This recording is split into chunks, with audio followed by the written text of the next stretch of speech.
Repotting हम पेड़ पौधे चाहने वालों का एक बहुत ज़रूरी काम हम में से हर कोई करता भी है, और बहुत सारे नए नए भाई बहन जो पहली बार शुरुआत कर रहे होंगे उनको ज़रूरत भी पड़ेगी। पर एक सवाल कई बार मन में उठता है कि आखिरकार किन पौधों की हम लोग रीपॉटिंग किस मौसम में करें। सबसे बड़ा सवाल, रीपॉटिंग अगर आपने गलत समय पर कर दी तो आप पौधे को खतरा दे रहे हैं। तो आज जानते हैं यही। नमस्कार, बेस्टी बेस्टी पर आप सभी का ढेर सारा स्वागत।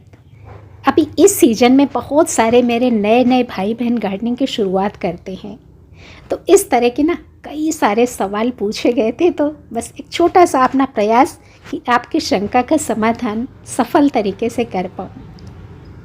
जैसे कि मेरी एक बहन ने देखिए बीच में पूछा कि क्या अपराजिता की रीपॉटिंग कर सकते हैं। नवंबर लास्ट में ये कमेंट आया था, और स्नेक प्लांट को भी पूछा था।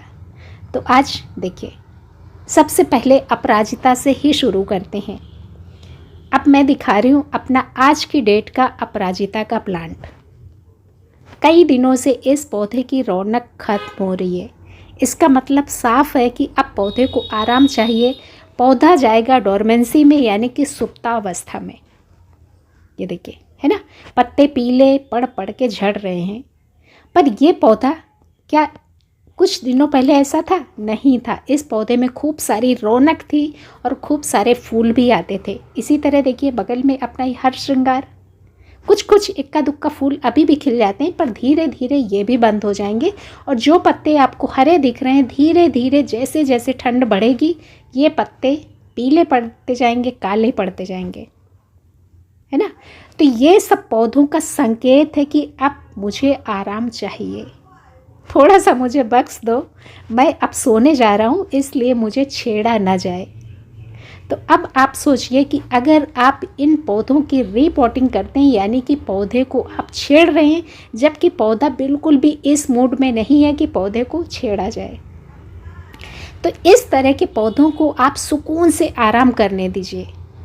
जहाँ पर लगा है ना, वहाँ पर तसल्ली के साथ इसको सोने दीजिए। बस बहुत ज़्यादा पानी वानी नहीं डालेंगे, क्योंकि पौधे को ज़्यादा खान पान चाहिए ही नहीं।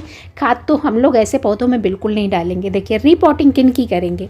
इन पौधों की करेंगे जो अभी सीजन के आप खूब सारे पौधे लाएंगे ना, रंग बिरंगे आप लाएंगे, तो उन सब पौधों की रीपॉटिंग करेंगे, क्योंकि ये सीजन के पौधे हैं। इधर देखिए, थोड़ा सा उजड़ा चमन आपको दिख रहा होगा, है ना। तो आपको पौधा खुद बता देगा कि पौधे कौन से पौधे को आराम चाहिए, और जिस पौधे को आराम चाहिए तो बस आपको उस पौधे को नहीं छेड़ना है। अब यहाँ पर देखिए, गुड़हल। गुड़हल एक ऐसा पौधा है जो हर समय फूल देता रहता है। कुछ पत्ते ज़रूर मौसम के हिसाब से पीले पड़ेंगे, पर पौधा डोरमेंसी में नहीं जाएगा। जब और ज़्यादा सर्दी बढ़ेगी तो फूलों का साइज़ थोड़ा सा छोटा हो जाएगा, तो उस समय आप कटिंग वटिंग कर सकते हैं।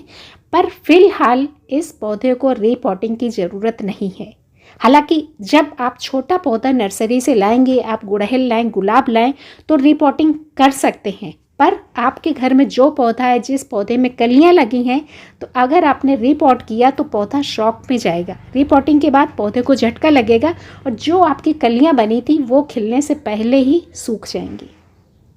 ये देखिए, अपना ब्लीडिंग हार्ट, ये जब मैं लाई थी उसी समय पे मैंने इसको रीपॉट कर दिया था, क्योंकि मौसम अच्छा था। अब इसको अगर पॉट भी छोटा होगा ना, तो भी इस मौसम में मैं रीपॉट नहीं करूँगी। आपका छोटे पॉट में लगा है तो आप उसको छोटे पॉट में ही रहने दीजिए, क्योंकि पौधा जब आराम चाहता है, उसको आप अननेसेसरी छेड़ेंगे तो पौधा आपका ये सदमा बर्दाश्त नहीं कर पाएगा। ये देखिए, मुसंडा कितनी बुरी तरह से इसकी रौनक जा चुकी है, जबकि इसमें कितने खूबसूरत से फूल खिलते थे। तो अगर मैं सोचूं कि इसकी कटाई छटाई कर दूं, या फिर इस पौधे को इस गमले से निकाल के किसी और गमले में शिफ्ट करूं, तो नहीं, ये पौधे के लिए बहुत बड़ा खतरा होगा। तो जो पौधा आपको संकेत दे रहा है कि पौधे की रौनक खत्म हो गई है, पौधा डोरमेंसी में चला गया है, पौधा सुप्तावस्था में चला गया है, उन पौधों की आप भूल के भी रीपॉटिंग नहीं करेंगे। बहुत ज़्यादा भयंकर सर्दी में रीपॉटिंग करना, यानी कि पौधे को जानबूझ के खतरा देना। बाकी आप ये जो फूलों वाले सारे लाएंगे, आप कोलियस लाएंगे, इन सब पौधों की रिपोर्टिंग कर सकते हैं, क्योंकि इन पौधों का अभी बहुत अच्छा सा सीजन है। जिन पौधों का सीजन है तो आप उन पौधों की बिना सोचे विचारे, बिना किसी से पूछे आप रिपोर्टिंग कर सकते हैं। बाकी के जो पौधे हैं उनको उसी हाल में रहने दीजिए, उसी हाल में उनको खुश रखने की कोशिश करिए। तो बाकी आप मान लीजिए कि आपका गुलदाउदी छोटे पॉट में लगा है तो आप इसको बड़े पॉट में डाल सकते हैं, क्योंकि वो अभी सीजन है उसका, तो उसको कोई सदमा नहीं लगेगा। तो आप अपने सक्लेंट्स ये सारे रिपोर्ट कर सकते हैं, क्योंकि इनका अभी अच्छा सीजन है, यानी कि जिस पौधे के अनुकूल सीजन है उन पौधों को आप रिपोर्ट कर सकते हैं। उन पौधों के लिए कोई खतरा नहीं है। मान लीजिए आपका पाम है, अब ये देखिए इन पौधों में भी आप बदलाव देखते होंगे, रौनक कम हो रही है, कुछ पत्ते पीले भी पड़ रहे हैं, तो आप भूल कर भी इनको अभी रिपोर्ट नहीं करेंगे। गमला छोटा है कोई बात नहीं है, क्योंकि अभी ग्रोथ बहुत कम हो जाएगी, एकदम से स्लो ग्रोथ हो जाएगी, ना के बराबर। तो बड़े गमले की हमें ज़रूरत ही नहीं है। जब ये ग्रोथ पकड़ेगा तब फरवरी के महीने में आप इन सारे पौधों की रिपोर्टिंग कर सकते हैं। बड़े गमले की ज़रूरत है तो दे सकते हैं, पर अभी बिल्कुल भी नहीं। छोटे गमले में ही ये अपना सर्वाइव करते रहेंगे। तो बस मेरे ख्याल से मैं आपको समझा पा रही हूँ कि जिन पौधों में ज़रूरत नहीं है उनको रिपोर्ट करने की ज़रूरत बिल्कुल भी नहीं है। जो सीजनल लाएंगे आप उनको खुशी खुशी रिपोर्ट करिए, या फिर इस तरह के पौधे आप रिपोर्ट कर सकते हैं, इनको कोई खतरा नहीं है। और जैसे कि पीछे मेरी बहन ने पूछा स्नेक प्लांट के बारे में, तो स्नेक प्लांट भी आप रिपोर्ट कर सकते हैं, है ना, क्योंकि ये तो अपना सदाबहार पौधा है। कोई आपको सुप्तावस्था के यानी कि डोरमेंसी के कोई भी लक्षण नहीं दिख रहे, तो तसल्ली के साथ आप इसको रिपोर्ट कर सकते हैं।